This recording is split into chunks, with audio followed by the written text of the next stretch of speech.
And question 9 reads, which of the following is not characteristic of a perfectly competitive market? Potential answers are A, there are many buyers and sellers, B, firms are price takers, C, there are no barriers to entry, or D, firms advertise in order to distinguish their products and increase market share. Junior Tutor has written D, that firms advertise in order to distinguish their products and increase market share. They've written that in a perfectly competitive market, there are no barriers to entry and there is perfect access to information between producers and consumers. Thus, firms in this kind of market are price takers, and no single firm can influence the level of prices. Another key characteristic of perfectly competitive markets is that firms sell homogeneous products, meaning their goods are very similar. They can be good substitutes for the other brands in the market.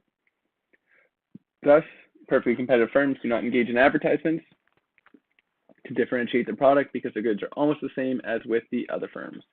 That's a great answer. I'm just going to go over characteristics of a perfectly competitive market.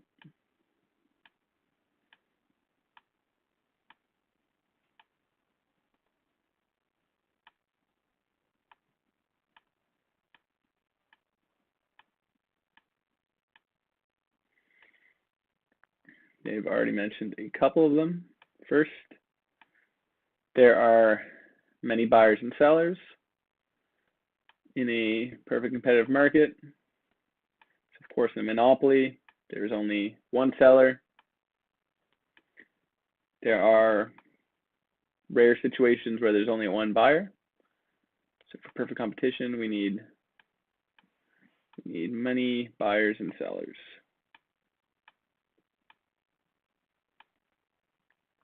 Second, that firms are price takers. This means that they have very little or no influence over the price.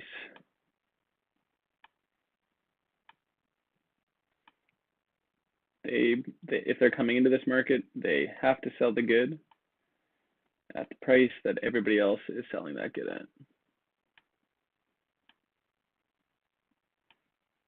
And this is because, as our junior tutor mentioned,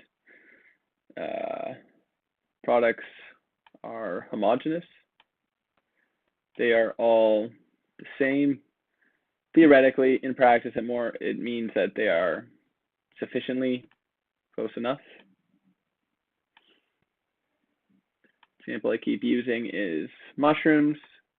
Go to the grocery store for mushrooms, and for the same amount, one brand is selling them for $2, one brand is selling them for $4. You're just going to buy the $2 brand because at the end of the day, they are just mushrooms.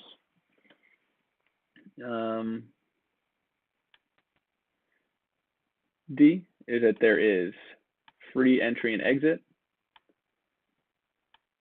This is synonymous with no barriers to entry. So firms can come and go into this market as they please.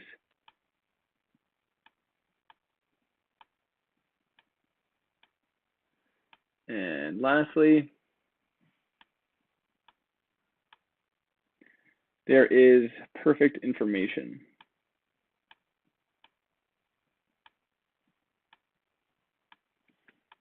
Example I always use with this, if you call an Uber, you can see your Uber driver's rating.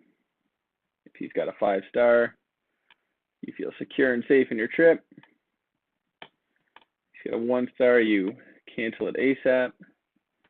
Similarly, the driver gets a notification they need to pick you up. If you've got a 5-star rating, they're not worried about you destroying them in your car.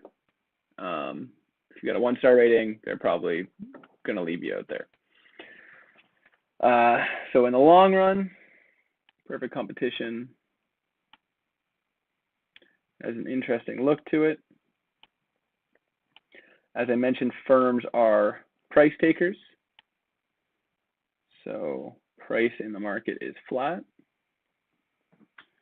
We've got marginal cost sloping upwards, and our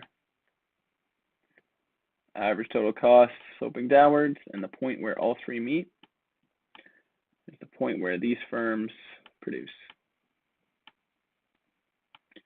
call that Q star and P star.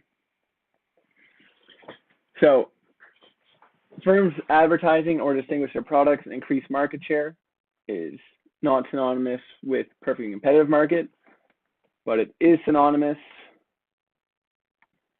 with a monopolistic competition.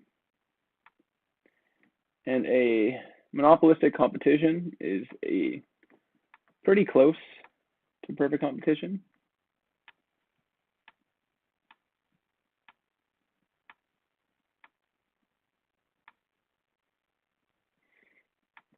With the difference being that products are differentiated.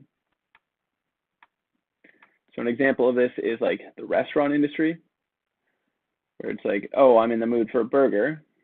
You can go to somewhere like McDonald's or Harvey's or A&W and buy burgers at similar price points. You can also go somewhere like The Works and sit down and pay a bit more for a different experience. So because these products are differentiated, because the Big Mac is different from a Works burger is different from a Whopper, these firms need to advertise to try to bring you in to have their burger because all their products are different.